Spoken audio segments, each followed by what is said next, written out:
a lonely millionaire sees two twin brothers selling an old toy car in the park. They say they need the money to buy medicine for their sick mother. Touched by their story, he decides to follow them and discovers a reality he never imagined.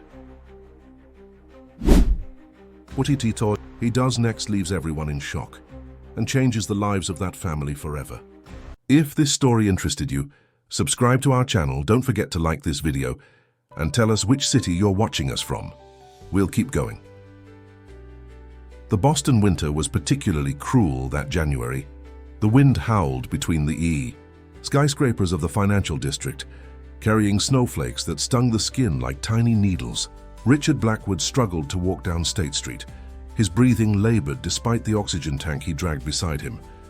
At 58, the tech mogul's imposing figure had withered considerably in the past few months.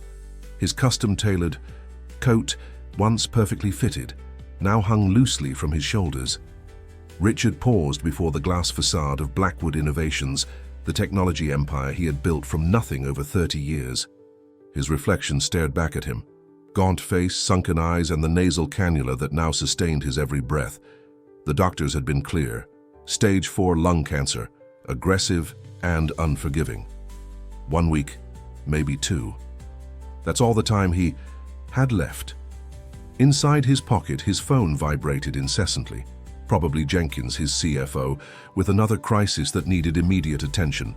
Or perhaps Dr. Mitchell, with more experimental treatment options that would, at best, buy him a few more. The days. Richard ignored it. Nothing mattered anymore. Not the company's stock price, not the new product launch, not the merger talks with West Coast Tech. After a lifetime of chasing success, of measuring his worth in dollars and acquisitions, Richard Blackwood had finally understood the hollowness of it all. "Mr. Blackwood, your car is waiting," said Martin, his personal assistant who had appeared beside him, concern evident in his voice. "You shouldn't be out in this weather, sir." "I needed to walk, Martin," Richard replied, his voice barely audible above the wind. "To feel something. Anything." Martin nodded, knowing better than to argue. "At least let me accompany you." "No, I need to be alone." The finality in Richard's tone left no room for discussion. As Martin reluctantly returned to the waiting town car, Richard continued his slow journey down the street. Each step was a battle, each breath a reminder of his fragility. The Blackwood Tower loomed in the distance, 62 floors of steel and glass that had been his true home for decades. His actual residence, a sprawling penthouse overlooking Boston Harbor, was nothing more than a place to sleep on the rare occasions when he wasn't working. Richard had never married, never had children. There had been women, of course, beautiful, accomplished women who had been attracted to his power and wealth. But none had penetrated the walls he had built around himself. The closest thing to family was his younger brother, Alexander, with whom he shared nothing but a last name and a history of bitter disputes over their parents' estate and the company's direction. A gust of wind nearly knocked Richard off his feet. He steadied himself against a building, his breath coming in ragged gasps. The oxygen wasn't helping much anymore. Nothing was. God, what a waste, he muttered to himself, thinking of the billions in his bank accounts that couldn't buy him what he needed most: time and someone to share it with. As he rounded the corner onto a less prestigious street, the glass towers gave way to older brick buildings. This part of Boston retained some of its historical character, though gentrification had transformed most of it. Still, pockets of poverty persisted, invisible to those who chose not to see. It was there, huddled in the recessed doorway of an abandoned storefront, that Richard first saw her. A small figure, wrapped in layers of mismatched clothing, her face partially hidden by a tattered scarf. She couldn't have been more than 10 years old, and yet there she was, alone in the bitter cold, holding a small cardboard sign that read simply, "Please help, hungry." Richard had passed countless homeless people in his life without a second glance. He had made donations to charities, of course, substantial ones that generated favorable press and tax deductions. But he had never looked into the eyes of those. His philanthropy supposedly helped. Something made him stop this time. Perhaps it was the knowledge of his own mortality, or perhaps it was the striking smallness of the girl against the vast indifference of the city. Whatever the reason, Richard Blackwood, who had built his empire by moving forward and never looking back, stood still. The girl noticed him watching and shrank further into the doorway, obviously wary of attention from strangers. Her eyes, large and dark against her pale face, held a wariness that no child should possess. "Are you alone?" Richard asked, his voice softer than usual. The girl nodded slightly, her gaze darting past him as if looking for escape routes. "Where are your parents?" She shrugged, pulling her knees closer to her chest. "Don't have any." "Guardian, someone taking care of you?" "Had my grandma, she's gone now." The girl's voice was surprisingly clear and articulate despite her circumstances. Richard felt something shift inside him, a sensation he couldn't identify. He had faced countless business negotiations, made decisions affecting thousands of employees, navigated economic downturns and technological revolutions, but standing before this child, he felt utterly unprepared. "Are you hungry?" he asked, already knowing the answer. She nodded again, more emphatically this time. Richard reached into his pocket and pulled out his wallet. It contained several $100s in cash. He rarely carried less, but as he started to extract some bills, he hesitated. Money was his default solution to every problem. Throw enough at it, and it would go away. But this was different. This child needed more than cash. "What's your name?" he asked instead. "Lily," she replied after a moment's hesitation. "I'm Richard. Would you like to get something to eat, Lily?" She studied him suspiciously, taking in his expensive coat, the oxygen tank, his overall appearance of wealth. Why? It was a fair question, one that Richard couldn't fully answer himself. "Because it's cold and you're hungry and I could use some company." Lily considered this, her young face showing a calculation far beyond her years. The risk assessment of someone who had learned early that nothing came without a price. Finally, she nodded and stood up, gathering a small backpack that appeared to contain all her possessions. They walked slowly to a nearby diner, one of those increasingly rare establishments that had somehow resisted becoming either a trendy brunch spot or another chain restaurant. The waitress, a middle-aged woman named Betty according to her name tag, raised an eyebrow at the odd pair, but showed them to a booth without comment. Lily ordered with the precision of someone who knew opportunities for food were not to be wasted. A cheeseburger, fries, chocolate milkshake, and apple pie for dessert. Richard ordered only coffee, his appetite long gone. As Lily ate, Richard observed her. Despite her obvious hunger, she had manners. She used her napkin, cut her food into manageable pieces, and ate without rushing. Someone had taught her these things. Someone had cared, at least for a while. "How long have you been on the street?" Richard asked when she had slowed down enough to talk. "Since Grandma went to heaven 2 months ago," Lily replied, carefully wiping her mouth. "They came to take me away, but I ran. Don't want to go into the system. Heard bad things." Richard nodded, understanding her fear. The foster care system was overwhelmed and imperfect. A child could easily get lost in it, especially one as self-sufficient as Lily appeared to be. "And no other family?" Lily shook her head. "Just me now." Richard felt that strange sensation again, a pulling in his chest that wasn't related to his illness. Here was this child, alone in the world but still fighting, still surviving. And here he was, with all his resources, all his power, facing the end without having made a real difference to anyone. The question formed in his mind so suddenly that he spoke it aloud before he could consider the implications. "Lily, would you like to come home with me?" Her fork clattered to the plate, her eyes widening with alarm. "What do you mean?" Richard himself was shocked by his proposition, but as the words hung between them, he realized he meant them. "I have a big place, empty. You could stay there. Be safe, warm." Lily's expression shifted from alarm to suspicion. "Why would you do that? You don't know me." It was a valid question, one that demanded honesty. Richard leaned forward, his voice low and serious. "I'm sick, Lily, very sick. I don't have much time left. And I've been thinking about all the things I never did, all the connections I never made. I have no family, no one who would miss me when I'm gone. Just money, lots of money, and nothing to do with it. Lily studied him, her young eyes seeming to peer straight into his soul. You're dying? Richard nodded, surprised by her directness. Yes. And you want... What? Someone to take care of you? No, Richard said, realizing as he spoke that it was true. I want someone to take care of. Just once in my life, I want to do something that matters. They sat in silence for a long moment. The sounds of the diner, clinking plates, murmured conversations, the hiss of the grill, creating a backdrop to the most important negotiation of Richard Blackwood's life. Finally, Lily spoke, her voice small but steady. I'm not looking for a dad. I'm not looking for a daughter, Richard replied. Just a chance to help someone, to make a difference before I go. Lily considered this, then nodded slowly. Okay, but I can leave any time I want. Any time, Richard agreed, feeling a weight lift from his shoulders even as the oxygen tank at his side reminded him of the burden his body carried. As they left the diner, the snow had stopped, and a weak sun was attempting to break through the clouds.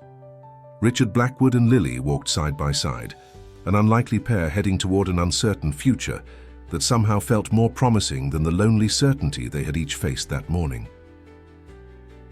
The Blackwood penthouse occupied the top 2 floors of a sleek building overlooking Boston Harbor.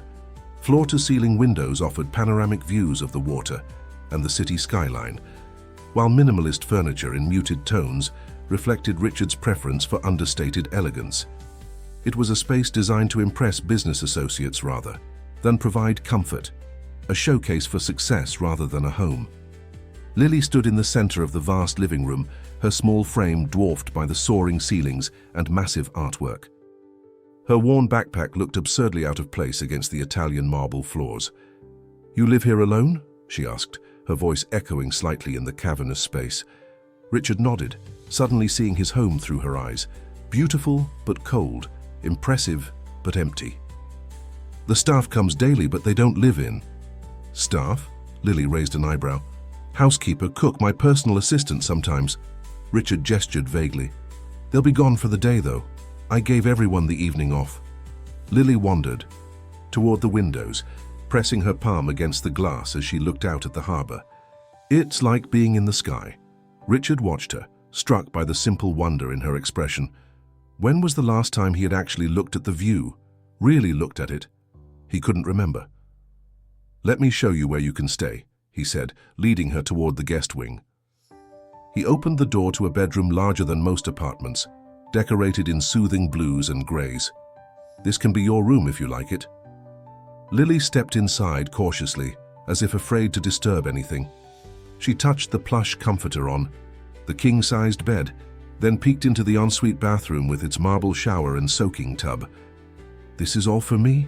She asked, her voice small. All yours, Richard confirmed.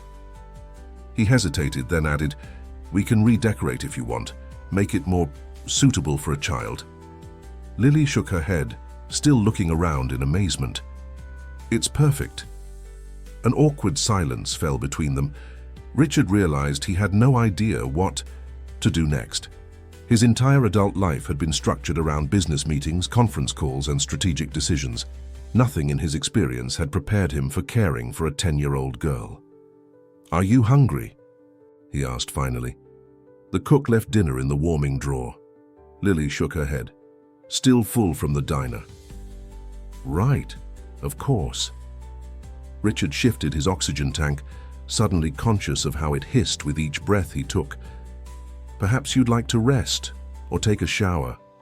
A shower would be nice, Lily admitted, looking down at her grimy clothes. I'll see if I can find you something to wear, Richard said, grateful for a concrete task. The bathroom should have everything else you need. While Lily showered, Richard searched through his closets for anything that might serve as temporary clothing for her. He finally settled on a soft cotton t-shirt from a tech conference that would work as a nightgown. Tomorrow, he would have Martin arrange for proper clothes to be delivered. The simple act of preparing for Lily's needs gave Richard an unfamiliar feeling of purpose. For decades, his focus had been on building his company, outmaneuvering competitors and increasing his wealth. None of that seemed important now, faced with the immediate needs of a child who had nothing. When Lily emerged from the bathroom, her hair damp and her face scrubbed clean, she looked even younger and more vulnerable. The t-shirt hung to her knees, and she had rolled up the sleeves to free her hands. "Better?" Richard asked. Lily nodded, some of her wariness seeming to have washed away with the grime. "Much better. Thank you." They moved to the kitchen where Richard prepared hot chocolate, one of the few things he knew how to make. As they sat at the massive island, their reflections visible in the polished granite, Richard realized he needed to address the practical aspects of their arrangement. "Lily, there are some things we need to discuss," he began carefully. "Legal things." She tensed immediately, her hands tightening around the mug. "You're not sending me to foster care." "No," Richard assured her quickly. "Quite the opposite. I want to make sure you're protected, that you have rights." Lily relaxed slightly but remained wary. "What kind of rights?" Richard took a deep breath, organizing his thoughts. In business, he was known for his clarity and directness. He would approach this the same way. "I want to become your legal guardian," he said. "It would give you certain protections, access to my resources, healthcare, education. It would mean no one could take you away." "Even though you're sick?" Lily asked bluntly. Richard appreciated her directness. "That's where it gets complicated. My condition means we need to move quickly. I'll have my lawyers start the process tomorrow. In the meantime, you'll stay here with me." "What happens when you—" Lily trailed off, unwilling to say the words. "When I'm gone," Richard finished for her. "I'll make arrangements. You'll be provided for. You'll never have to worry about having a home or food or education. I promise you that." Lily considered this, her young face serious. "I don't want your money. I just don't want to go back to the streets." "You won't," Richard promised. "Ever." The conviction in his voice surprised him. In business negotiations, he often made promises he had no intention of keeping. This was different. This promise to Lily felt sacred somehow. That night, after settling Lily into her new room, Richard sat in his study reviewing his will. With methodical precision, he began restructuring his estate to provide for Lily's future. Trusts would be established, guardians appointed, educational funds secured. By dawn, he had created a safety net so comprehensive that not even his impending absence could threaten it. The next morning, Richard woke to unfamiliar sounds, movement in the kitchen, the soft clatter of dishes. For a moment, he was disoriented, then remembered Lily. He rose slowly, attached his oxygen, and made his way to the kitchen. Lily stood at the counter attempting to make toast. She had found bread and butter but was struggling with the high-tech toaster that responded to touch commands rather than buttons. "Good morning," Richard said, startling her slightly. "I was hungry," she explained quickly, as if afraid she'd done something wrong. "I didn't want to wake you." "You can help yourself to anything," Richard assured her. He moved to the toaster, showing her how it worked. "This place has too many gadgets, most of them unnecessary." Lily watched carefully as he demonstrated, then successfully made her own toast. Richard found himself smiling at her small triumph. Over breakfast, Richard outlined his plans for the day. "My assistant Martin will be here soon. He'll help us with the legal matters and arrange for some proper clothes and things for you." "Do I have to stay here all day?" Lily asked, a hint of restlessness in her voice. Richard hadn't considered that. His instinct was to keep her safe in the penthouse, but he recognized the unfairness of confining a child to these sterile rooms. "Would you like to go out?" he asked. Lily nodded. "Maybe see the harbor up close? I've never been on a boat." "I think that can be arranged," Richard said, surprised by his own eagerness to show her the city, his city, that he had never really taken the time to enjoy himself. Martin arrived promptly at 9, his usual efficiency momentarily disrupted by the sight of a child at the breakfast bar. To his credit, he recovered quickly, particularly after Richard took him aside to explain the situation. "Sir, there are certain legal implications," Martin began. "I'm aware," Richard cut him off. "That's why I need you to arrange for Jameson to meet us here this afternoon. In the meantime, Lily needs clothes, books, whatever children her age require." Martin nodded, already making notes on his tablet. "And the board meeting scheduled for tomorrow?" "Cancel it," Richard said without hesitation. "In fact, clear my calendar for the foreseeable future." Martin looked up sharply. "Sir, the West Coast tech merger can wait," Richard finished firmly. "Or proceed without me. Jenkins can handle it." The shock on Martin's face would have been amusing under different circumstances. In 20 years, Richard had never voluntarily stepped back from a major business decision. "Yes, sir," Martin said finally. "Anything else?" Richard glanced at Lily, who was watching their exchange with interest. "Yes, arrange for a harbor tour, something private, this afternoon before our meeting with Jameson." After Martin left to make the arrangements, Richard found himself alone with Lily again. The silence between them was less awkward now, but still filled with unspoken questions. "Who's Jameson?" Lily asked eventually. "My lawyer," Richard replied. "He'll help us with the guardianship papers." Lily nodded, absorbing this. "And Martin? Is he your friend?" The question caught Richard off guard.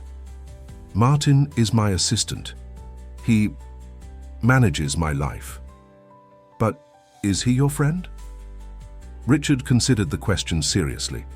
Martin had been with him for 20 years, knew his habits, his preferences, his weaknesses, yet they had never shared a meal that wasn't work-related, never discussed anything personal. "No," Richard admitted. "I don't really have friends, just business associates." Lily seemed to find this profoundly sad. "My grandma didn't have much money, but she had lots of friends. They would come over and play cards and laugh really loud." Richard tried to imagine his penthouse filled with laughter and couldn't. "Your grandmother sounds like a wise woman." "She was," Lily said simply.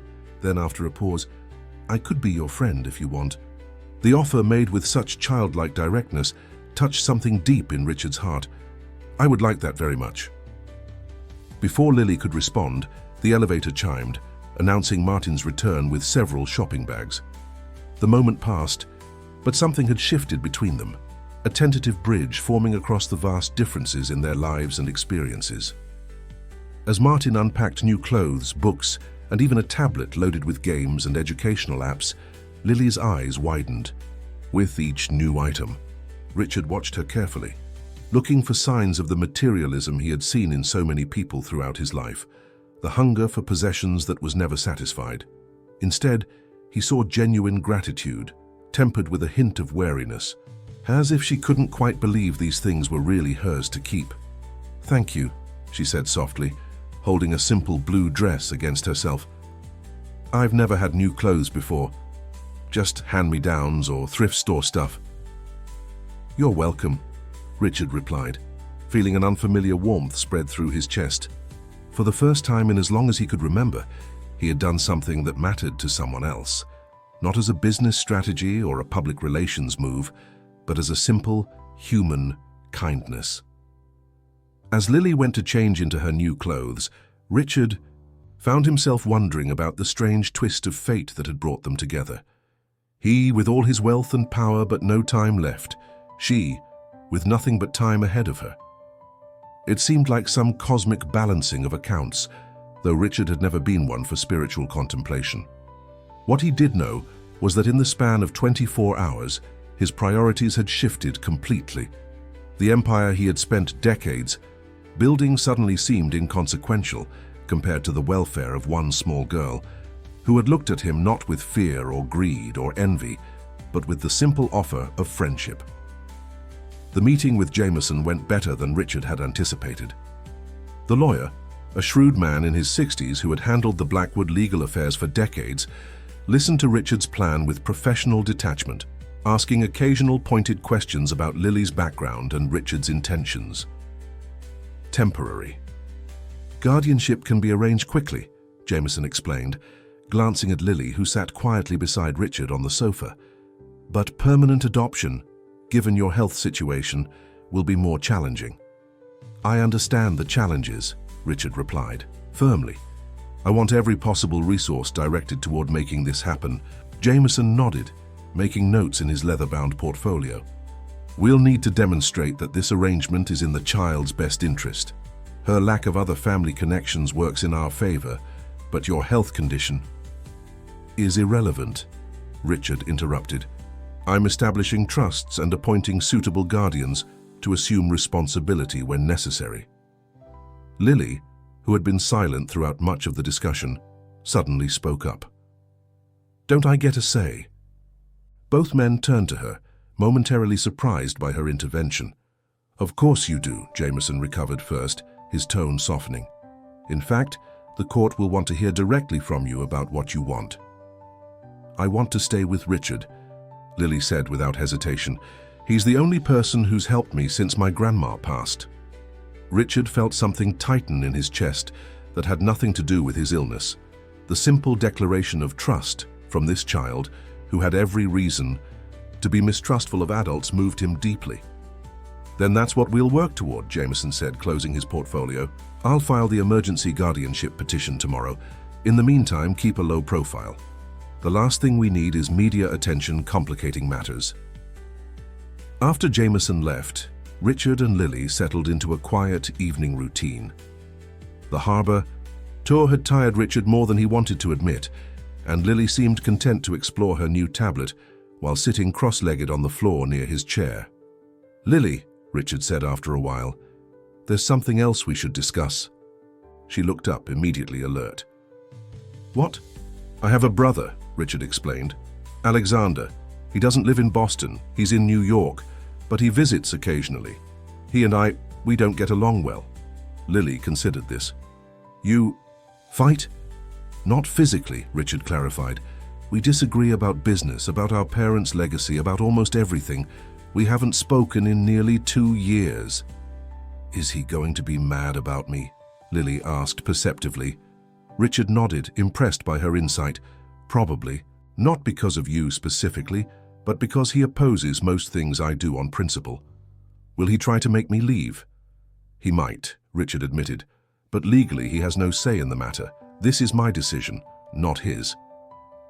Lily nodded, seeming to accept this. My mom had a sister who was like that. Grandma said they were oil and water, never could mix without making a mess. Richard smiled at the apt description. That's Alexander and me perfectly, oil and water. The next morning, Richard woke feeling weaker than usual. His breathing was more labored, and he found himself needing to rest after even minimal exertion. He didn't mention this to Lily, who was excitedly planning their day's activities, but he did message Dr. Mitchell for an adjustment to his medication. They were in the middle of breakfast when the elevator chimed unexpectedly. Richard frowned. No one had access to his private elevator except Martin and security, and neither was expected this early.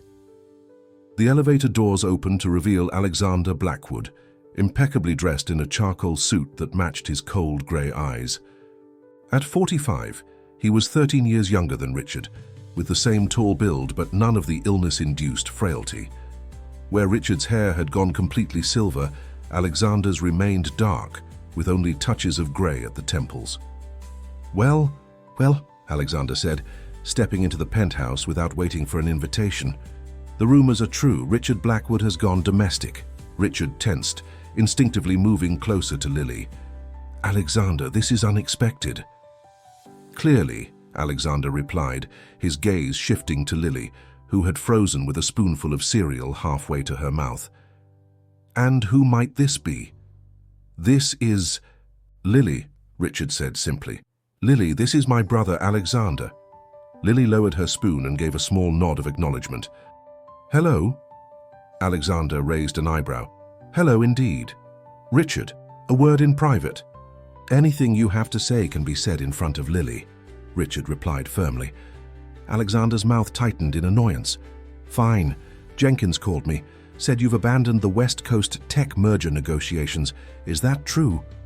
I've delegated a responsibility to the team, hardly abandonment. The team? Alexander's voice rose slightly. "This is a multi-billion-dollar merger that could reshape the industry. It needs your personal attention." Richard sighed, feeling the familiar tension that always accompanied interactions with his brother. "The company will survive without my constant oversight. There are more important matters requiring my attention now." Alexander's gaze flicked back to Lily, who was watching the exchange with undisguised interest. "You mean this situation?" "Richard, what exactly are you doing? The board is in an uproar. There are rumors flying around about your health, about your mental state, and now I find you playing house with some random child." "That's enough," Richard said sharply, his anger momentarily overcoming his fatigue. "Lily is not a situation or a random child. She's under my care now, and I'm in the process of becoming her legal guardian." Alexander stared at him in disbelief. "Have you lost your mind? You're terminally ill. The doctors gave you weeks, at most. What kind of guardian does that make you?" Richard felt Lily stiffen beside him. He hadn't explicitly told her how limited his time was, though she clearly understood he was seriously ill. "My health is my concern," Richard replied coldly, "and my decisions about Lily are none of your business." Alexander laughed, a harsh sound devoid of humor. "None of my business. Everything about Blackwood Innovations is my business. I'm still a major shareholder, despite your best efforts to dilute my position over the years. And when you're gone, who do you think will have to deal with the mess you're creating?" "I've made all necessary arrangements," Richard said. "Lily will be well provided for, and the company will continue under Jenkins's leadership until the board selects a permanent CEO." "Jenkins," Alexander scoffed, "your loyal puppet. And this child, what happens to her? Shipped off to some boarding school with a trust fund? How magnanimous of you, Richard. Salving your conscience in your final days by playing the savior." Lily suddenly stood up, her small form tense with anger. "You don't know anything about it," she said, her voice surprisingly steady. "Richard is helping me because he's kind, not because of his conscience." Alexander's eyes widened slightly at her. "Intervention. Well, the waif has spirit, I'll grant you that." He turned back to Richard. "Kind? You? That's rich, brother. You've never done a kind thing in your life without calculating the return on investment." Richard felt a surge of protective anger, unlike anything he'd experienced before. "You need to leave, Alexander, now." "Gladly," Alexander replied, straightening his already perfect tie. "But this isn't over. You may be content to throw away your legacy in some misguided attempt at redemption, but I won't stand by and watch the Blackwood name dragged down with you." As Alexander turned to leave, he paused and looked back at Lily. "Word of advice, child, don't get too comfortable. The Richard Blackwood I know has never committed to anything except making money. When the novelty wears off, you'll find yourself back where he found you." With that parting shot, Alexander entered the elevator, the doors closing on his coldly satisfied expression. The silence that followed was heavy with unspoken questions. Richard could feel Lily watching him, waiting for reassurance or explanation. "Your brother is mean," she finally said, with the direct simplicity of childhood. Richard couldn't help but laugh, a short, surprised sound that eased some of the tension. "Yes, he is. Always has been." "Why?" It was a simple question with a complicated answer. Richard sat down, feeling suddenly exhausted by the confrontation. "Our father was a difficult man. He pitted us against each other from an early age. Everything was a competition: grades, sports, business ideas. Alexander never quite measured up in our father's eyes." "So he's jealous?" Lily asked, returning to her cereal. "Partly," Richard admitted, "but it's more than that. Alexander believes I stole the company from him, that our father would have wanted him to lead it. The truth is more complicated." "Will he really try to make me leave?" Lily asked, the concern evident in her voice despite her attempt at casualness. Richard reached out, hesitantly placing his hand on her small shoulder. "He can try, but he won't succeed. I promise you that." Lily nodded, seeming to accept his reassurance. "We should go to the Children's Museum today," she said, changing the subject with the resilience of youth. Martin said it's really cool.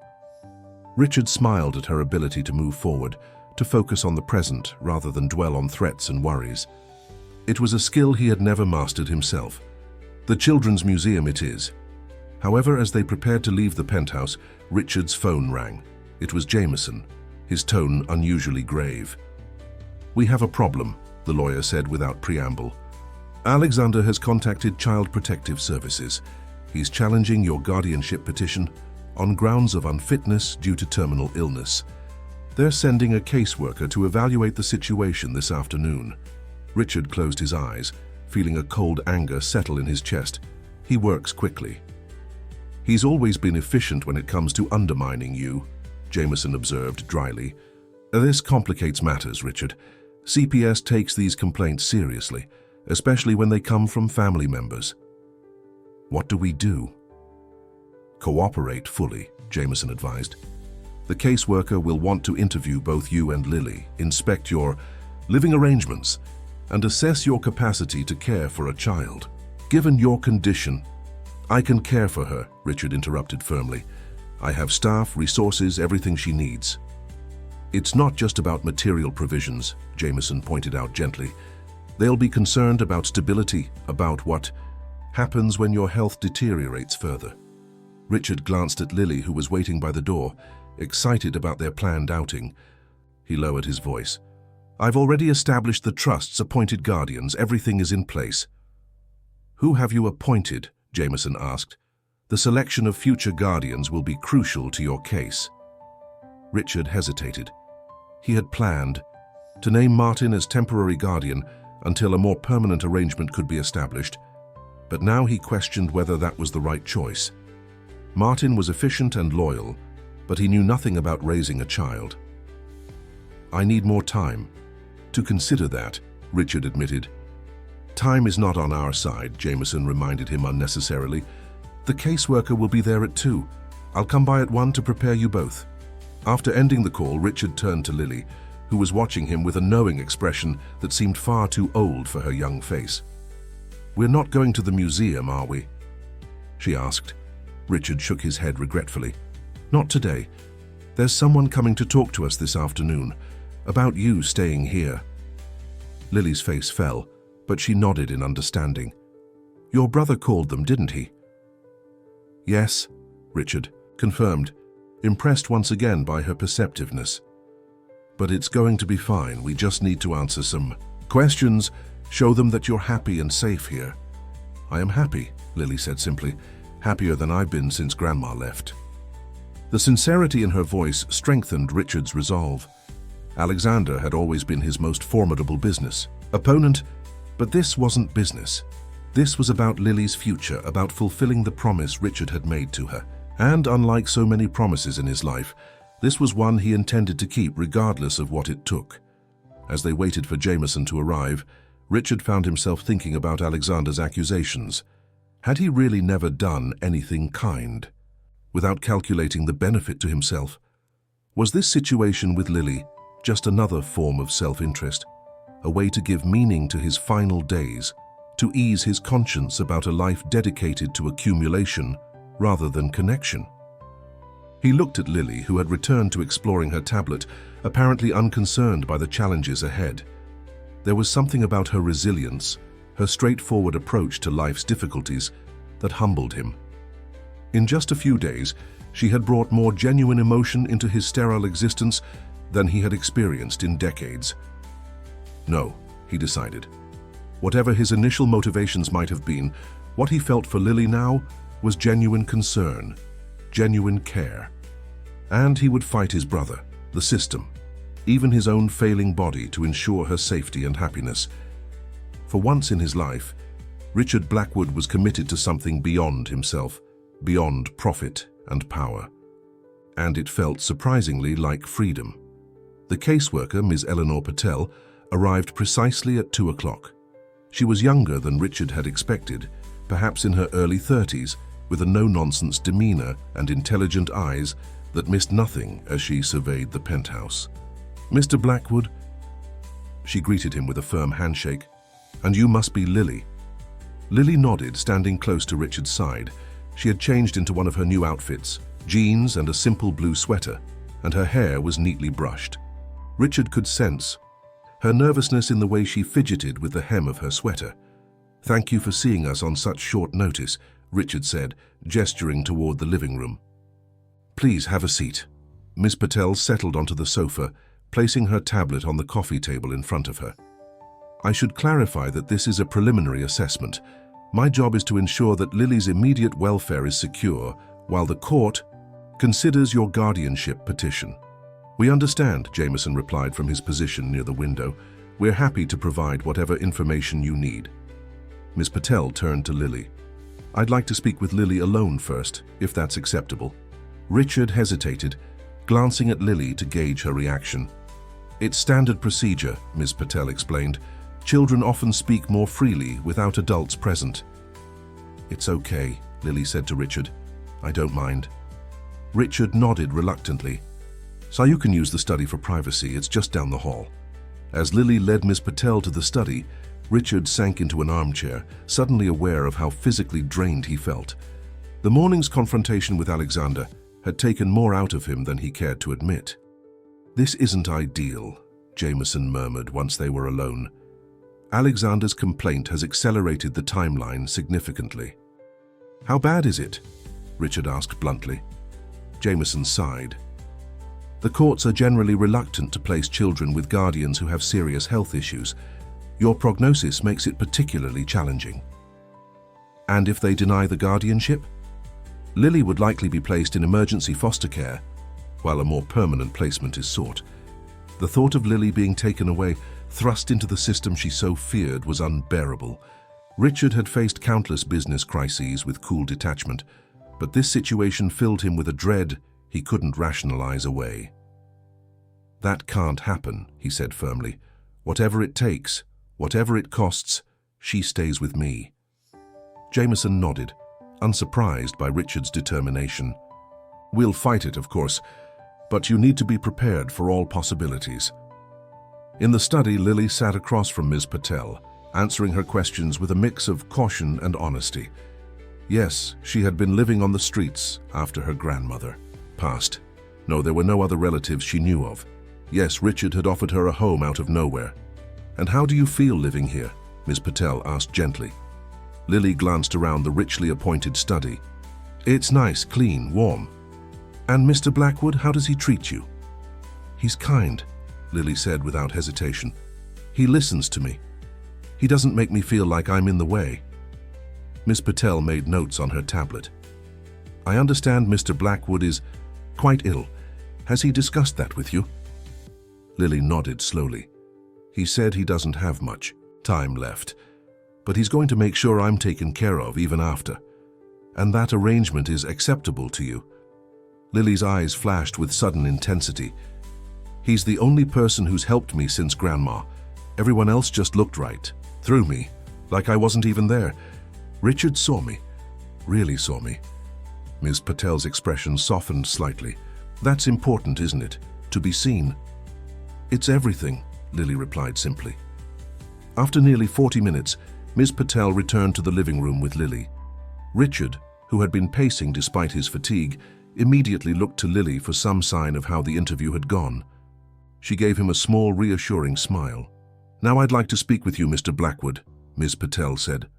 "Alone, if possible." Jameson stepped forward. "Lily and I can wait in the kitchen." Once they were alone, Ms. Patel's professional demeanor remained intact, but her questions became more pointed. "Mr. Blackwood, I'll be direct.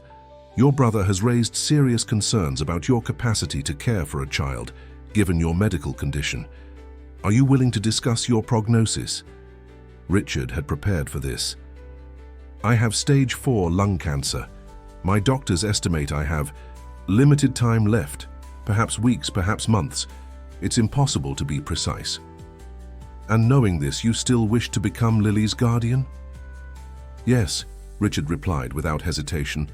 "I've made comprehensive arrangements for her care after I'm gone. Financial trusts, educational provisions, everything she could need." "Material provisions are important," Ms. Patel acknowledged, "but a child needs stability, continuity of care." Who would become Lily's guardian after your passing? This was the question Richard had been struggling with since his conversation with Jameson. I'm still finalizing those arrangements, he admitted. My assistant, Martin, would serve as temporary guardian, while a more suitable permanent arrangement is established. Ms. Patel made a note, her expression neutral. Mr. Blackwood, may I ask what prompted you to take in a homeless child at this particular point in your life? It was a fair question, one that Richard had asked himself repeatedly over the past few days. I saw someone who needed help, he said simply. Someone overlooked by a system that should have protected her. I have the resources to provide that protection. Many people have resources, Ms. Patel observed. Few take direct action as you have. Is this related to your illness? A desire to leave a legacy beyond your business accomplishments? Richard considered deflecting the question, but decided on honesty instead. Perhaps initially, he admitted. But it's become more than that. Lily deserves a chance at a better life. I can give her that chance. Even if that chance may be disrupted by your illness. Especially then, Richard said firmly. I know what it's like to face an uncertain future alone. Lily shouldn't have to do the same. Ms. Patel studied him for a long moment, her expression unreadable. Thank you for your candor, Mr. Blackwood. I'd like to see Lily's living quarters now, if that's acceptable. After a tour of Lily's room and the rest of the penthouse, Ms. Patel gathered her things, her professional mask firmly in place. I'll be filing my initial report today, she informed them. In the meantime, Lily can remain here under temporary placement, pending the court's decision on the guardianship petition. I'll be conducting follow-up visits, some scheduled, some not. We understand, Richard said, relief evident in his voice. At least Lily wouldn't be taken away immediately. After Ms. Patel left, Jameson excused himself as well, promising to call with updates on the legal proceedings. Richard and Lily found themselves alone again, the afternoon stretching before them, with a new weight of uncertainty. Did I do okay? Lily asked, her voice small. You did perfectly, Richard assured her. Ms. Patel seemed impressed by you. She asked a lot of questions about my grandma and about living on the street. Lily hesitated. I told her the truth. Is that okay? The truth is always okay, Richard said, though in his business career, he had rarely followed that principle himself. The next few days fell into a strange routine. During the mornings, when Richard felt strongest, they would venture out to the aquarium, the park, or once to a child-friendly production at the E Theatre. In the afternoons, as Richard's energy waned, they would return to the penthouse, where Lily would read or play games on her tablet, while Richard rested or handled the occasional business matter that couldn't be delegated.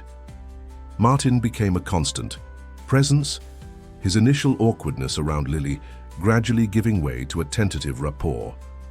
Richard observed with interest how his usually reserved assistant would sometimes crack a small smile at Lily's straightforward questions or observations.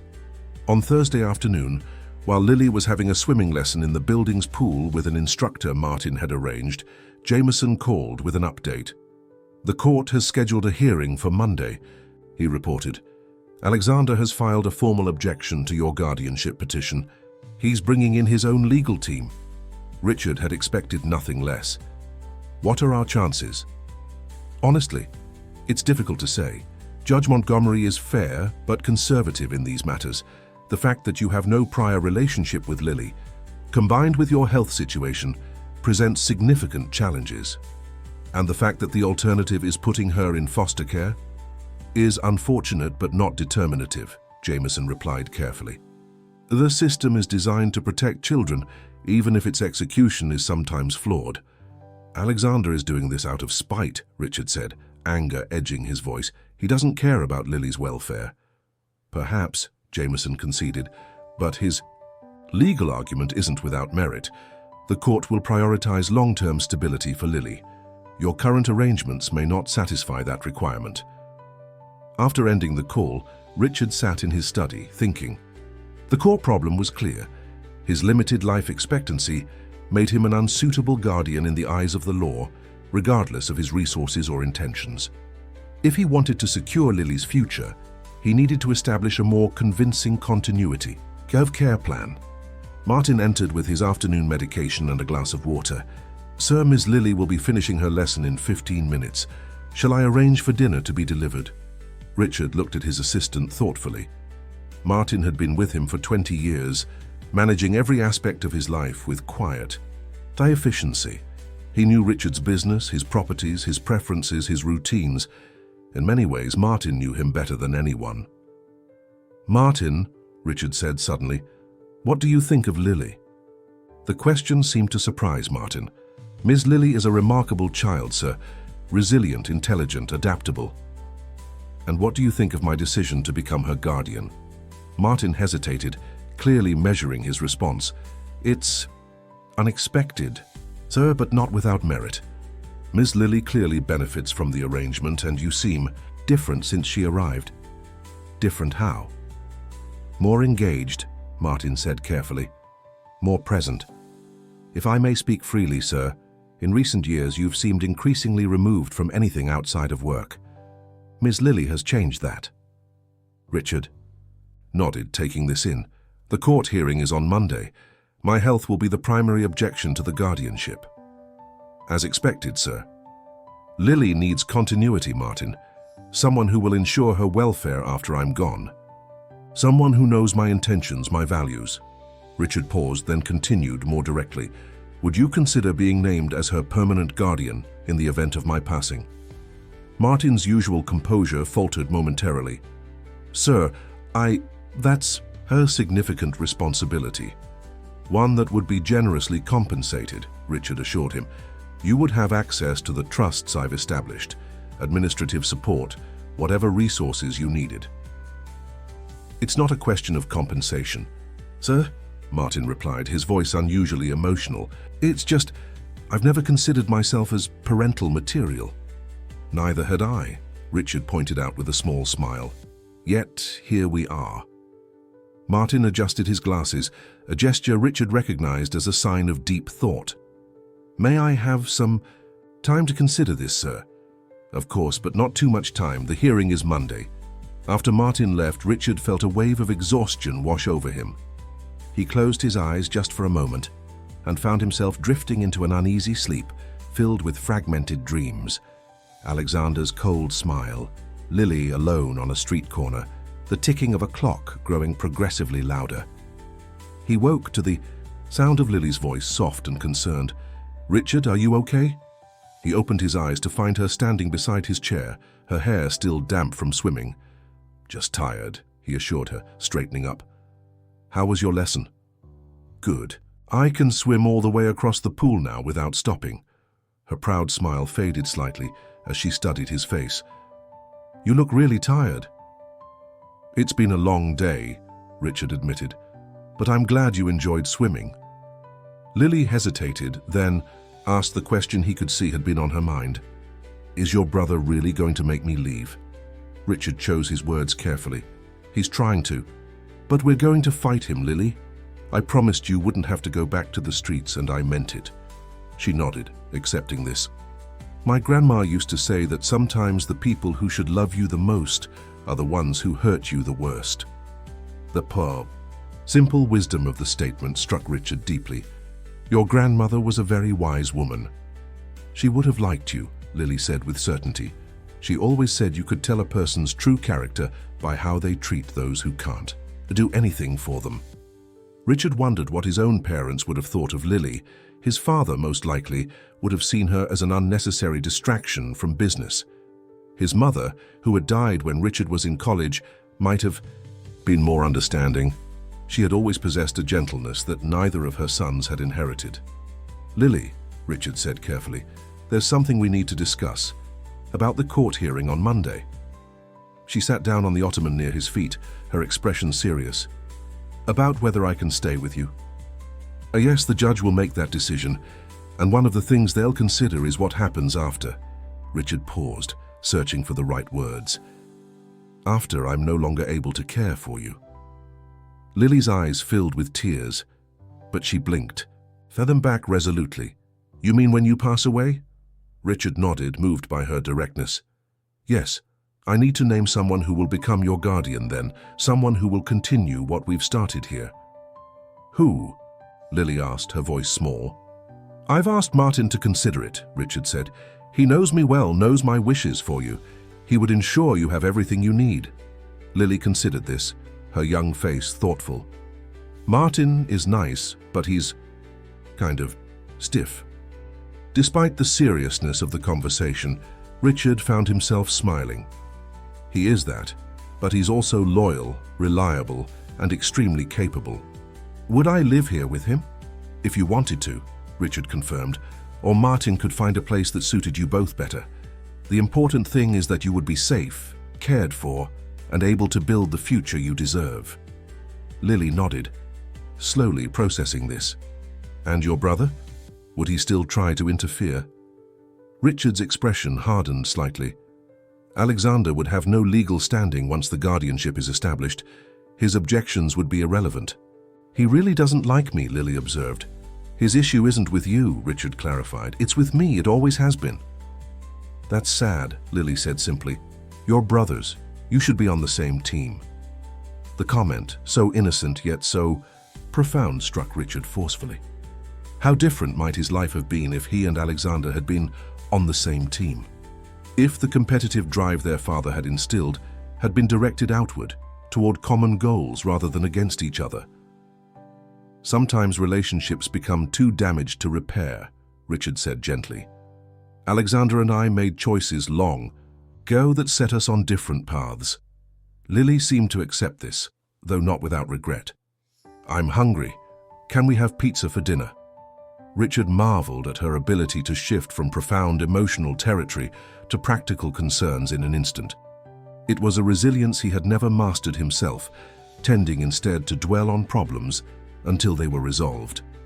"Pizza sounds perfect," he agreed, grateful for the change of subject. That evening, as they sat in the living room sharing a pizza and watching a movie Lily had selected, Richard found himself observing her with a mix of affection and concern. In less than a week, she had carved out a place in his life that he hadn't known was empty. The thought of her being taken away, thrust into the system, or used as a pawn in Alexander's ongoing vendetta against him, was intolerable. Monday's hearing loomed large in his mind. Everything would depend on convincing Judge Montgomery that despite his illness, despite the unconventional circumstances of their meeting, Richard Blackwood was the right guardian for Lily. It would be the most important negotiation of his life, with stakes infinitely higher than any business deal he had ever made. As Lily laughed at something in the movie, her face illuminated by the screen's glow, Richard made a silent promise to her and to himself. No matter what it took, no matter what resources he had to deploy, he would ensure her future was secure. For once in his life, Richard Blackwood would put someone else's needs above his own ambition, his own ego, his own interests. And strangely, that decision felt not like a sacrifice but like freedom. The weekend before the hearing passed in a blur of preparation and quiet moments. Richard found himself treasuring simple interactions with Lily, watching her delight as they fed ducks in the public garden, her concentration as she learned to play chess, her peaceful expression as she fell asleep on the sofa during a movie marathon. Each moment felt precious, weighted with the awareness that they might be limited. On Sunday evening, Martin arrived with news. "Sir, I've made my decision," he announced, standing formally in the study doorway. "I would be honored to accept guardianship of Ms. Lily in the event of your absence." Relief washed over Richard. "Thank you, Martin. This means more than I can express." "There is one condition," Martin continued, uncharacteristically assertive. "I would like to be more involved in Ms. Lily's daily life starting immediately, to build a relationship, establish trust. If I'm to be her guardian someday, we shouldn't be strangers to each other." Richard nodded, impressed by Martin's foresight. "Of course, that makes perfect sense." "Excellent." Martin's professional demeanor softened slightly. "Ms. Lily mentioned an interest in astronomy. I thought perhaps we might visit the planetarium together tomorrow afternoon after the hearing." The assumption that they would be celebrating a favorable outcome rather than dealing with a devastating setback touched Richard deeply. She'd love that. Monday morning arrived with a crystalline blue sky that belied the gravity of the day ahead. Richard woke earlier than usual, his sleep having been fitful and shallow. He found himself mentally rehearsing arguments, anticipating Alexander's objections and planning counter-strategies, approaching the hearing as he would a high-stakes business negotiation. When Lily emerged from her room, Richard was surprised to see she had dressed herself in the most formal outfit from her new wardrobe, a simple navy dress with a cardigan and sensible shoes. "You look very nice," he commented, "very grown up." "I want the judge to see I'm serious," Lily explained, adjusting her cardigan with nervous hands. "Grandma always said first impressions matter." Richard smiled at her wisdom. "Your grandmother was right, again." Jameson arrived at 9, bringing with him a young associate who would assist during the hearing. They spent an hour reviewing strategy, with Jameson gently preparing Lily for the questions she might face. "The most important thing," Jameson told her, "is to be honest. The judge wants to understand what you want and why. There are no wrong answers, just your truth." Lily nodded solemnly. "I understand." At precisely 10:30, they departed for the courthouse, traveling in Richard's sleek black car with Martin driving. Richard had opted to leave his oxygen tank behind, relying instead on a more discreet portable unit concealed beneath his suit jacket. He didn't want to appear frail before Judge Montgomery or Alexander. The Suffolk County Family Court was housed in a stern granite building in downtown Boston. As they ascended the steps, Richard noticed Lily's hand slip into his, a small gesture of trust that steeled his resolve. Whatever happened in that courtroom, he would not let her down. Inside, the hallways were filled with the controlled chaos of the judicial system, lawyers conferring in hushed tones, families waiting anxiously, court officers maintaining order. Jameson led them to a bench outside courtroom C, where they would wait to be called. They had been seated for only a few minutes when Alexander appeared, flanked by 2 attorneys Richard recognized from a prestigious Boston law firm. His brother was impeccably dressed as always, his expression one of cool confidence.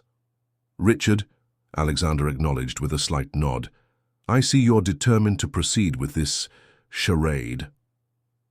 "This is not the time or place, Alexander," Richard replied calmly, conscious of Lily beside him.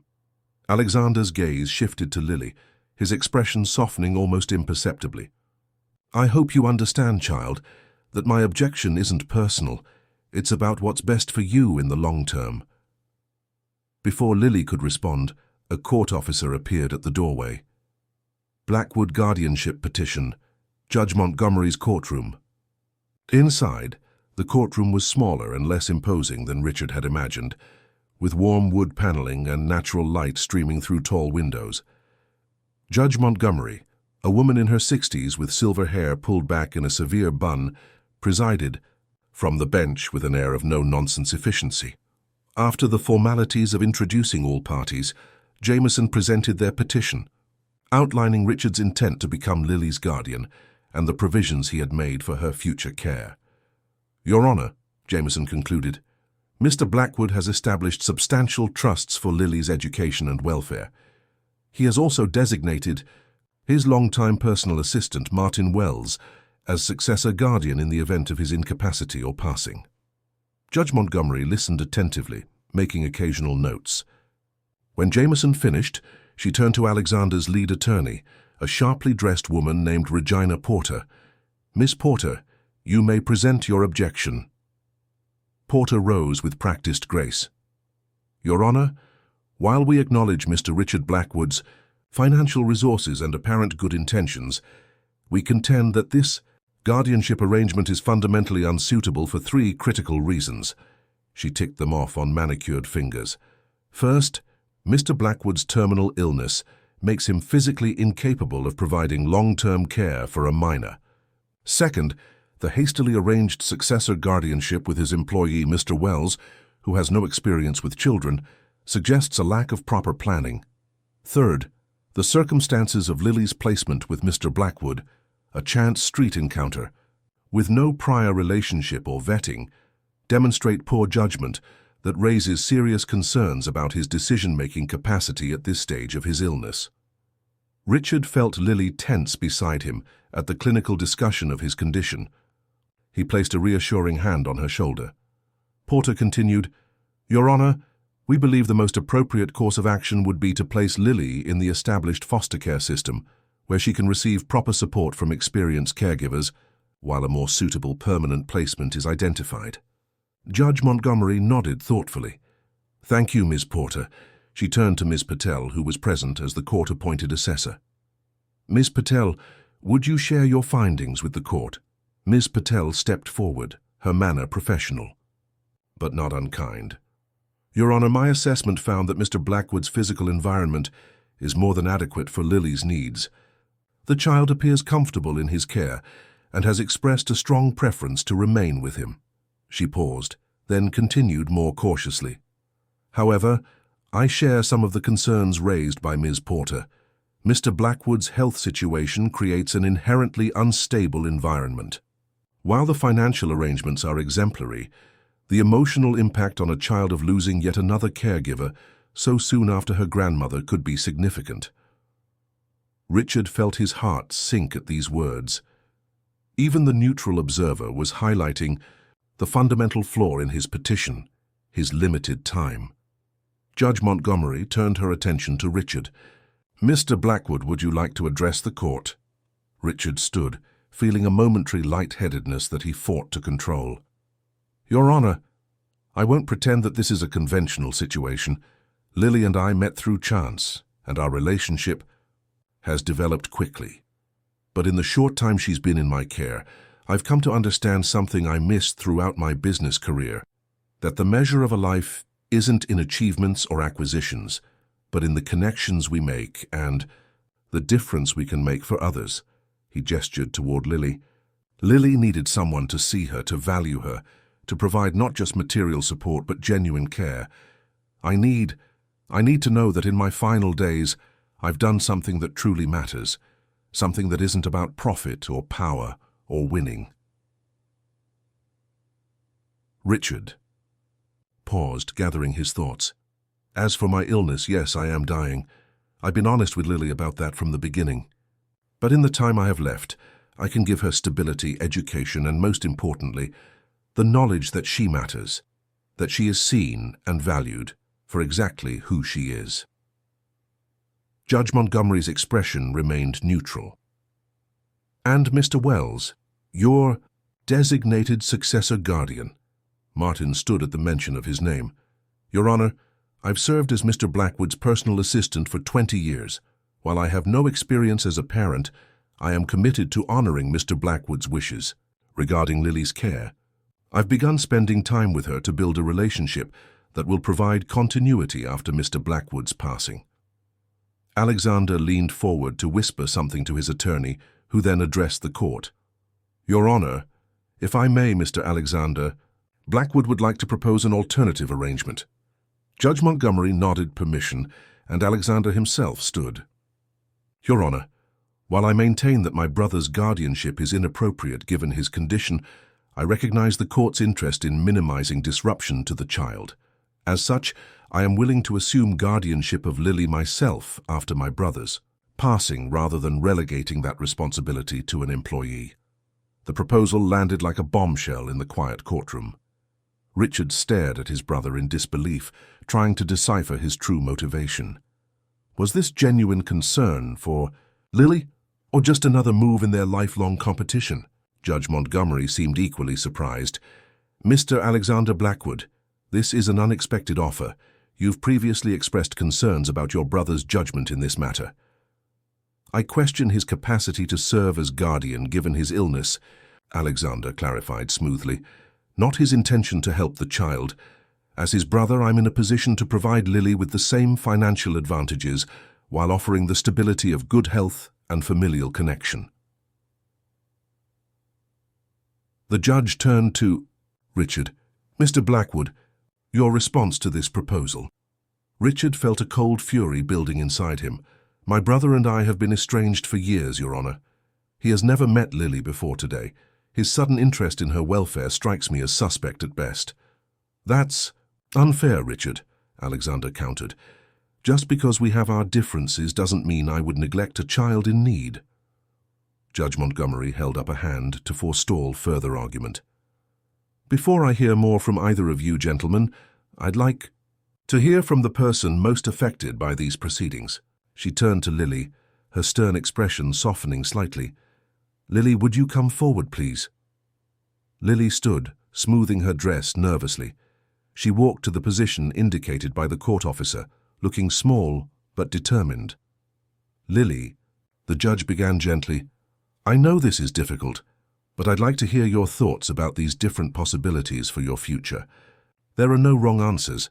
I just want to understand what you want. Lily nodded, taking a deep breath. I want to stay with Richard, she said simply. Can you tell me why? Lily glanced back at Richard, then faced the judge again. Before I met him, I was invisible. People would walk right past me on the street like I wasn't even there, but Richard saw me. He asked if I was hungry. He listened when I talked. She paused, gathering her thoughts. I know he's sick. I know he might not be here very long, but my grandma always said it's not about how much time you have, it's about how you use it. The courtroom was utterly silent as Lily continued, her young voice clear and steady. Richard is teaching me chess. He reads to me every night. He asks about my day and really listens to the answer. He makes me feel like I matter. Tears welled in Lily's eyes, but she blinked them away resolutely. I've already lost my mom, my dad and my grandma. I know what it's like when someone goes away forever, but that doesn't mean the time with them wasn't important. She looked directly at Alexander now. I don't know you. You might be nice, but you never stopped to help me when I was hungry. You never asked what I wanted. You just decided what was best without even talking to me. Alexander had the grace to look uncomfortable under her direct gaze. Lily turned back to the judge. I want to stay with Richard for whatever time he has left, and then, if it's okay, I'd like to stay with Martin. He's teaching me about stars. We're going to the planetarium. There was a long moment of silence after Lily finished speaking. Judge Montgomery studied her thoughtfully, then glanced at the adults in the room, each of whom seemed affected by the child's simple eloquence. Thank you, Lily, the judge said finally. You may return to your seat now. As Lily walked back, Richard reached out and squeezed her hand, unable to speak past the lump in his throat. Her courage, her clarity, her emotional wisdom far beyond her years. All of it overwhelmed him. Judge. Montgomery cleared her throat. This court will take a 15-minute recess before rendering a decision. With a tap of her gavel, she rose and exited through a door behind the bench. In the tense silence that followed, Richard found himself unable to speculate about the outcome. Lily's testimony had been powerful, but would it be enough to overcome the practical concerns about his health? He couldn't tell. Alexander approached, stopping a respectful distance from their table. The child speaks well, he said, his tone neutral. She seems attached to you. Her name is Lily, Richard replied, and yes, we've formed a bond. Alexander nodded, a flicker of something, regret, respect, crossing his features. Whatever happens, Richard, I hope you understand that my objection comes from concern for her long-term welfare, not merely to oppose you. Before Richard could respond, Alexander returned to his attorneys, leaving Richard to wonder if there might be a hint of truth in his brother's words. The 15 minutes stretched interminably, but finally, Judge Montgomery returned to the bench, her expression giving no hint of her decision. Having heard all testimony and reviewed all evidence in this matter, she began formally, I find myself facing an unusual situation. On one hand, we have clear practical concerns about Mr. Richard Blackwood's capacity to provide long-term care given his medical prognosis. On the other hand, we have compelling testimony about the meaningful relationship that has developed between him and Lily in a remarkably short time. She adjusted her glasses, looking directly at Richard. Mr. Blackwood, the law requires me to prioritize the best interests of the child above all other considerations. In most circumstances, placing a child with a guardian facing imminent health challenges would not meet that standard. Richard felt his heart sink, preparing himself for the worst. However, the judge continued, The law also recognizes that best interests encompasses more than physical stability. Emotional bonds, the child's expressed preferences, and the quality of care all factor into the equation. She turned her gaze to Lily. "Young lady, your articulate expression of your wishes has weighed heavily in my considerations. Your insight into what truly constitutes care and connection is remarkable." Judge Montgomery straightened her papers, then delivered her ruling. "It is the decision of this court to grant Richard Blackwood's petition for temporary guardianship of Lily, with Martin Wells designated as successor guardian upon Mr. Blackwood's incapacity or passing." Relief flooded through Richard so intensely that for a moment he feared he might actually faint. Beside him, Lily's hand found his again, squeezing tightly. "However," the judge continued, raising a cautionary finger, "this arrangement will be subject to weekly monitoring by social services for the first month, followed by bi-weekly visits thereafter. Additionally, Mr. Wells will be required to complete parenting classes and demonstrate his increasing involvement in Lily's daily care." She turned to Alexander. "Mr. Alexander Blackwood, while the court does not accept your alternative guardianship proposal at this time, I encourage you to build a relationship with Lily as her uncle.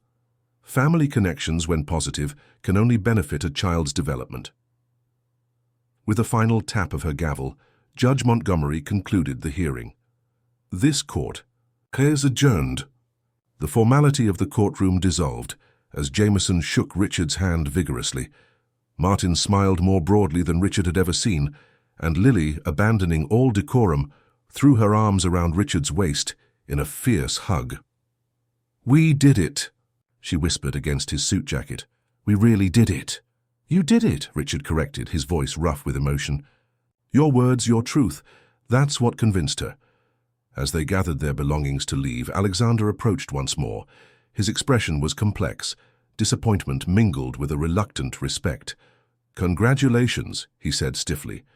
"It seems I underestimated the child's Lily's attachment to you." Richard studied his brother, seeing past the practiced corporate mask to the uncertainty beneath. "The judge suggested you could be part of Lily's life, Alexander. That offer stands from me as well." A flicker of surprise crossed Alexander's features. "I'll consider it." As Alexander turned to leave, Lily's voice stopped him. "Mr. Alexander." He turned back, eyebrows raised questioningly. "If you want to come to the planetarium with us today, you can," she offered, her generosity taking both brothers by surprise. "We're going to learn about stars." Alexander seemed genuinely taken, aback by the invitation. He glanced at Richard, who gave a small nod of assent, then back to Lily. "I have meetings this afternoon," he said, regret coloring his tone. "But perhaps another time." "Okay," Lily agreed easily, "but you should come soon. Stars are really cool." A ghost of a smile touched Alexander's lips. "I'll remember that." As they left the courthouse, stepping into the bright January sunlight, Richard felt lighter than he had in months, perhaps years. The legal battle had been won, at least for now. Lily would remain with him for whatever time he had left, and her future beyond that was secure with Martin. But even more than the legal victory, Richard treasured the emotional revelation of the day. Lily's clear articulation of what his presence in her life had meant. Not his money, not his power, not his business acumen, but simply his attention, his recognition of her worth as a person. In his entire career, with all its accolades and achievements, Richard had never felt the profound sense of purpose that Lily's simple words had given him today. Richard saw me. He asked if I was hungry. He listened when I talked. As they walked toward the car where Martin waited, Lily chattering excitedly about the planetarium, Richard silently thanked whatever twist of fate had led him down that particular street on that snowy day. For the first time in his life, Richard Blackwood had found something worth infinitely more than all his wealth and power combined: the trust and affection of a child who had seen past his success to his humanity. The weeks following the court, hearing unfolded in a rhythm that brought unexpected joy to the Blackwood penthouse. February arrived with heavy snows that transformed Boston into a winter wonderland. Richard and Lily would stand at the floor-to-ceiling windows, watching the flakes swirl against the darkening sky, making plans for sledding expeditions and snowman competitions that Richard knew he might not live to see. Yet, despite the shadow of his illness, these were perhaps the happiest days of Richard's life. Each morning he woke with a sense of purpose that had nothing to do with stock prices or merger negotiations. Lily's presence filled the sterile penthouse with life, her books scattered on coffee tables, her art projects displayed on the refrigerator, her laughter echoing through rooms that had known only silence before. Martin, true to his word, had become increasingly involved in Lily's daily routine. He attended parent-teacher conferences at the private school where Lily had been enrolled, supervised her homework, and continued their weekly trips to the planetarium. Richard observed their growing rapport with satisfaction, knowing that when the inevitable happened, Lily would not be alone. Most surprising of all was Alexander's gradual re-entry into Richard's life. After the court hearing, he had indeed taken up Lily's invitation to join them at the planetarium another time. That visit, initially stiff and awkward, had led to others: a Sunday brunch, an afternoon at the Museum of Science, a performance of The Nutcracker that left Lily enchanted and both brothers reminiscing about a similar outing with their mother decades earlier. "She's remarkable," Alexander had commented after one such visit, as he and Richard shared a rare moment alone. "She has none of the entitlement you'd expect from a child suddenly thrust into wealth, just genuine appreciation for everything." Richard had nodded, pride evident in his voice. "She's teaching me more than I could ever teach her." Something had shifted between the brothers, not forgiveness exactly, nor reconciliation, but a tentative truce built around their shared connection to Lily. The decades of rivalry and resentment remained, but alongside them grew a fragile new understanding. A Wednesday in late February, Richard had a scheduled appointment with Dr. Mitchell. These checkups had become more frequent as his condition progressed, each one bringing the same grim updates: the cancer continuing its relentless advance, treatment options dwindling, time growing shorter. Richard had been preparing Lily for the inevitable as gently as possible. They had difficult but necessary conversations about what would happen when he was gone, about how Martin would care for her, about how Alexander would remain in her life as her uncle. Lily approached these discussions with the same clear-eyed resilience she brought to everything, her grief tempered by pragmatism beyond her years. "I'm not afraid," she had told him one evening, as they sat on the balcony watching the sunset. "Grandma said that when people we love have to leave, they're still with us in the important ways, in our memories and in the things they taught us." Richard had marveled at her wisdom, at her capacity to face painful truths without flinching. "Your grandmother was a very wise woman," he had replied, not for the first time. Lily had smiled at that. "She would have liked you. She always said the fanciest people were usually the loneliest." That observation had stayed with Richard, its simple truth piercing through the careful constructs of his previous life. Now, sitting in Dr. Mitchell's office awaiting the latest round of test results, Richard found himself thinking not about his disease, but about Lily, about her upcoming science fair project, about the piano lessons she had recently begun, about the summer camp options Martin had been researching, even though Richard would almost certainly not live to see summer arrive. Dr. Mitchell entered the office with a thick file and an expression that Richard had learned to read all too well over the months of his illness. But today the doctor's typical grave demeanor seemed different, puzzled rather than somber. "Richard," Dr. Mitchell began, settling behind his desk, "I've reviewed your latest test results several times. I've also consulted with specialists at Dana-Farber. We're confused, to put it mildly." Richard tensed, preparing himself for some new complication. "What is it?" Dr. Mitchell opened the file, pointing to a series of scan images. "This is your chest CT from 2 months ago. Clear evidence of multiple metastatic lesions, as we've discussed previously." Richard nodded. He had seen these images before, had confronted the visual evidence of his mortality in those dark shadows spreading through his lungs. "And this," Dr. Mitchell continued, sliding over another image, "is your scan from yesterday." Richard stared at the image, then back at the doctor. "I don't understand. They look different." They are different, Dr. Mitchell confirmed, his voice betraying his astonishment. The tumors have shrunk by approximately 30%, all of them consistently across both lungs. Richard felt a sudden vertigo, as if the solid ground of certainty had shifted beneath him. How is that possible? You said this type of cancer doesn't respond to the palliative treatments we're using. It doesn't, Dr. Mitchell agreed. At least it shouldn't. I've never seen a response like this with the regimen you're on. Your blood work shows improvement as well. Better oxygen saturation, improved liver function, tumor markers. Down significantly. What does this mean? Richard asked, afraid to voice the hope beginning to form. Dr. Mitchell leaned back in his chair, choosing his words carefully. I hesitate to use terms like remission at this point, but what we're seeing is unquestionably a significant positive response that none of us anticipated. Something has changed in your body's relationship with this disease. So I'm not dying, at least not imminently. Based on these results, I would say your prognosis has improved dramatically. Instead of weeks, we may be looking at months or even years, depending on how this trend continues. Richard sat in stunned silence, trying to process this unexpected reprieve. For months, he had been preparing for death, organizing his affairs, making peace with the inevitable end. The possibility of more time, significant time, was almost harder to comprehend than his original diagnosis had been. I need to run additional tests, Dr. Mitchell continued, and I want to adjust your treatment protocol to support whatever is happening here. But Richard, the doctor allowed himself a rare smile. This is remarkable.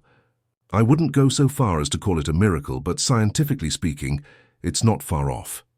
Richard left the hospital in a daze, Martin waiting with the car as usual. How did it go, sir? His assistant asked, opening the door. Richard hesitated. The news still too new, too fragile to share completely. There's been an improvement. Dr. Mitchell is cautiously optimistic. Martin's normally composed features registered surprise, then genuine pleasure. That's wonderful news, sir. Yes, Richard agreed, still processing. Yes, it is. When they arrived home, Lily was waiting, her face eager for news as it always was after his appointments. She had taken to drawing him pictures to make the doctor visits less scary, colorful scenes of the adventures they would have when you feel better. Richard had accepted these gifts with mixed emotions, knowing they represented a hope he couldn't share. Until now. How was the doctor? Lily asked, studying his face with the perceptiveness that still sometimes caught him off guard. Richard sat down beside her on the sofa, choosing his words carefully. Dr. Mitchell says I'm doing better than expected. The medicine seems to be working. Lily's eyes widened.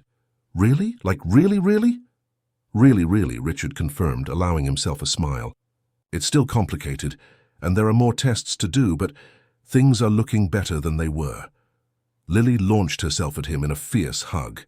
I knew it. I've been sending out good thoughts for you every night before bed. Grandma said that's the strongest medicine sometimes. Richard returned her embrace, marveling at the child's unshakable faith.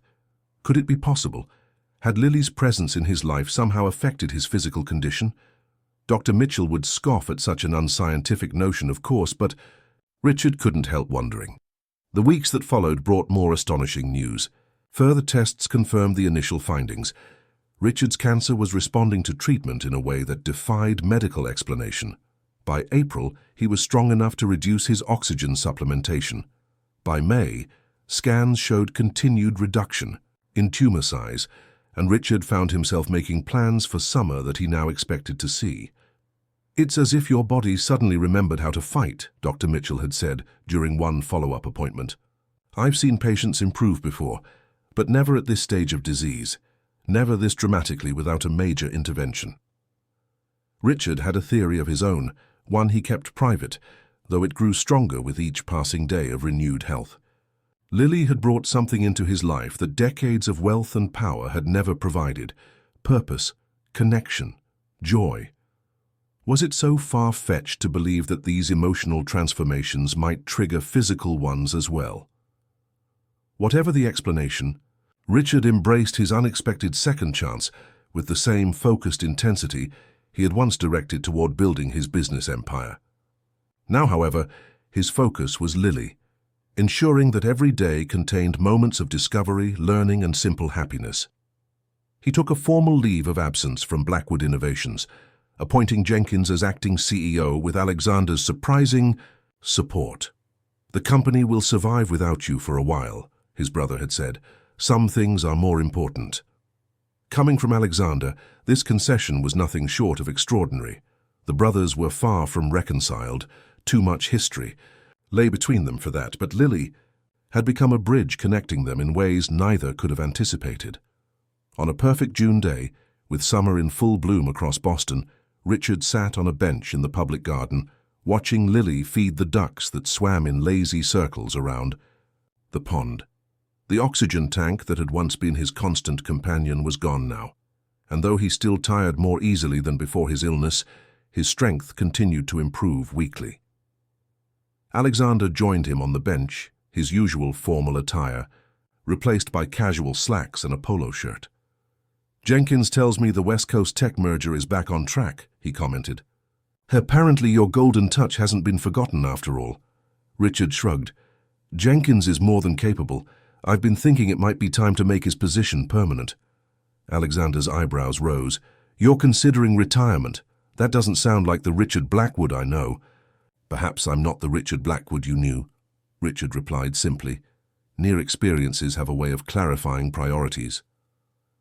Alexander was silent for a moment, watching Lily as she carefully distributed breadcrumbs among the waiting ducks. "She's good for you," he finally said. "I was wrong to oppose the guardianship." The admission, so unexpected from his proud brother, touched Richard deeply. "Thank you for saying that." "I've been thinking," Alexander continued, his tone deliberately casual, "about spending more time in Boston. The New York office runs itself these days, and I miss sailing on the harbor." Richard heard the unspoken meaning behind his brother's words, a desire to be closer to Lily and perhaps in some small way to repair the fractured relationship between the brothers. "I think Lily would like that," he said. "She mentioned wanting to learn to sail this summer." Alexander smiled, a genuine expression that transformed his usually stern features. "I could teach her. I was always the better sailor between us." "That's true," Richard conceded with a laugh, "though I'd appreciate if you didn't remind her of all the races you won against me." "Only most of them," Alexander promised, the teasing note in his voice an echo of their childhood, before competition had turned to enmity. Lily returned to them then, her hands empty of bread but her face full of excitement. "The baby ducks ate right from my hand," she reported. "They weren't even scared." "Animals can sense kindness," Richard told her, moving over to make room for her on the bench between the brothers. "They know when someone means them well." "Can we get ice cream?" Lily asked, already moving on to the next adventure. "Martin said there's a place near here that has 50 flavors. 52, Alexander corrected with mock seriousness, "and I happen to have tried 47 of them." Lily's eyes widened in admiration. "Really? Which ones haven't you tried?" As Alexander launched into an elaborate explanation of his ice cream sampling methodology, Richard watched them together, marveling at how this child had managed to penetrate his brother's carefully constructed walls in ways no adult ever had. The two. 3 of them walked through the garden toward the ice cream shop, Lily between the brothers, occasionally taking each of their hands when crossing streets or navigating crowds. To casual observers, they might have looked like any family enjoying a summer day, a sight that would have seemed impossible just months earlier. That evening, after Lily had gone to bed, Richard sat in his study reviewing the paperwork Jameson had prepared. The temporary guardianship granted by Judge Montgomery had been extended twice as Richard's health improved, but the time had come to make a more permanent arrangement. Martin knocked softly at the open door. "Sir, I've prepared the schedule for Ms. Lily's summer activities as requested." Richard gestured for him to enter. "Thank you, Martin. There's something I'd like to discuss with you as well." Martin took a seat, his posture as correct as always, despite the more relaxed relationship that had developed between them in recent months. "As you know," Richard began, "when I first asked you to consider becoming Lily's guardian, my prognosis was limited The circumstances have changed significantly. Martin nodded, a slight smile touching his usually composed features. Indeed they have, sir. A most welcome development. In light of that, Richard continued, I've been reconsidering our arrangements. Jameson has prepared the paperwork for me to formally adopt Lily rather than simply serve as her guardian.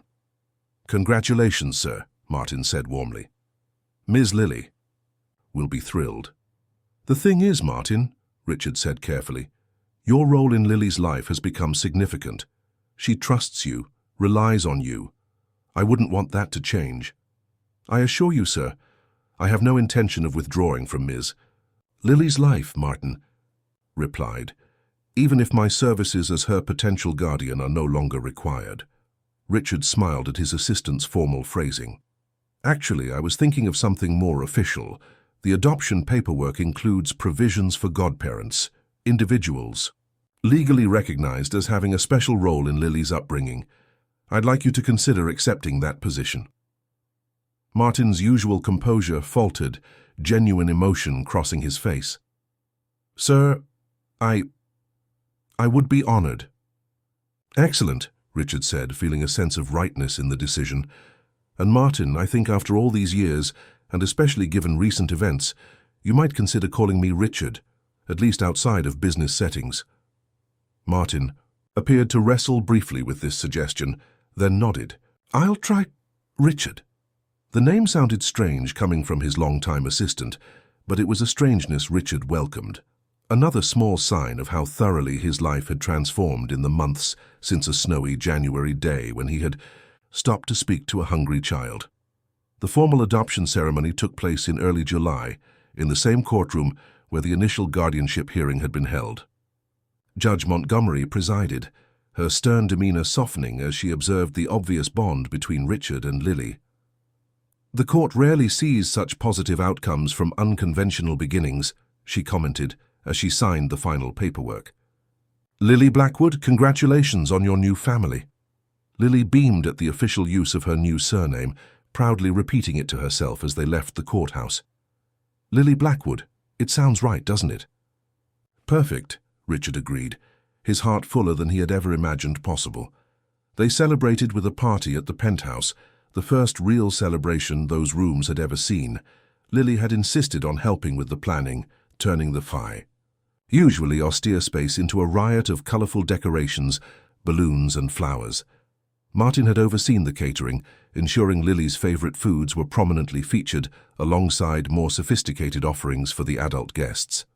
Richard had kept the guest list small, Martin, of course, and Alexander, Jameson and his wife, Dr. Mitchell, Ms. Patel from Social Services, and a few of Lily's friends from school.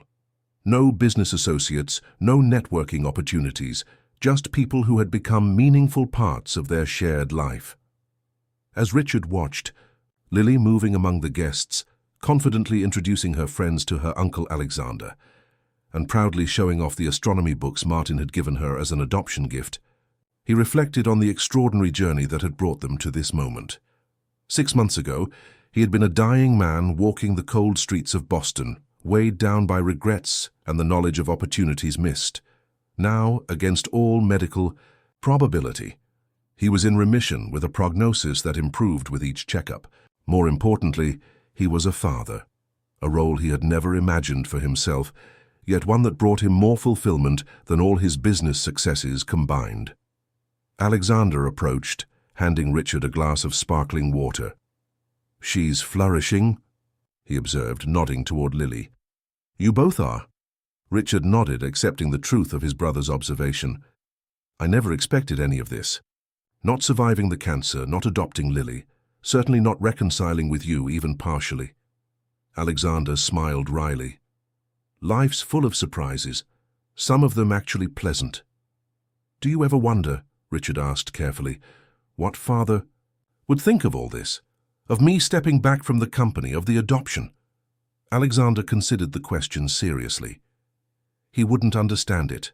For him, business was everything, the only measure of success that mattered. And for you, Richard pressed, do you still believe that? Alexander watched as Lily laughed at something Martin had said, her face alight with joy. "I'm beginning to think there might be other measures worth considering." It wasn't a full reconciliation, not yet. Too many years of competition and resentment lay between them for that. But it was a beginning, another unexpected gift in a year that had been full of them. Later that evening, after the guests had departed, and Lily had finally been persuaded to go to bed, still buzzing with excitement, from the day's events, Richard stood on the penthouse balcony looking out over the city. The summer night was warm, the sky clear enough to see a few stars despite Boston's light pollution. Martin joined him, carrying a small box. "Sir, Richard, this arrived for you earlier. I set it aside until after the celebration." Richard took the package, noting the return address with surprise. It was from his mother's sister, his Aunt Eleanor, whom he hadn't seen in years. Inside was a framed photograph he had never seen before, his mother as a young woman, laughing as she pushed a small Richard on a park swing. Beneath it, in his aunt's spidery handwriting, was a note. "Found this while clearing old albums. Thought you might want it, especially now. Your mother would have been so proud of the man you've become. Love, Aunt El." Richard stared at the image, a memory he had forgotten entirely, a simple moment of joy between mother and child captured forever. Had his life taken a different turn after her passing? Had he and Alexander both lost their way without her gentle influence? "A remarkable resemblance," Martin observed quietly. "Miss Lily has the same smile when she's truly happy." Richard looked up, startled by the observation. "You think so?" Martin nodded. "Unmistakable. Not a physical resemblance, of course, but something in the expression, a certain quality of joy." Richard returned his gaze to the photograph, seeing what Martin meant. There was indeed something familiar in his mother's smile, the same unguarded delight that Lily showed when something truly delighted her. Perhaps that was the true miracle of the past 6 months, not just his unexpected physical recovery, but the recovery of something he had lost long before his cancer diagnosis, the capacity for uncomplicated joy, for connection, for seeing value beyond balance sheets and acquisitions. In saving Lily, Richard had somehow saved himself. The lonely, dying man walking through snowy Boston streets with an oxygen tank and a lifetime of regrets had been transformed, not just physically healed, but emotionally renewed. For the first time since childhood, Richard Blackwood felt truly alive, truly present in his own life.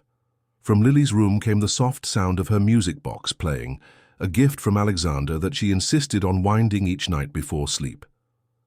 The gentle melody drifted through the penthouse, replacing the silence that had once defined these spaces. Richard smiled, placing the photograph carefully on the balcony table. Tomorrow would bring new adventures, sailing lessons with Alexander, perhaps, or another trip to the planetarium with Martin. There were summer camps to consider, fall school arrangements to finalize, a lifetime of father-daughter moments stretching before them. For a man who had once measured success in stock prices and corporate acquisitions, Richard Blackwood had discovered a new metric altogether, one counted in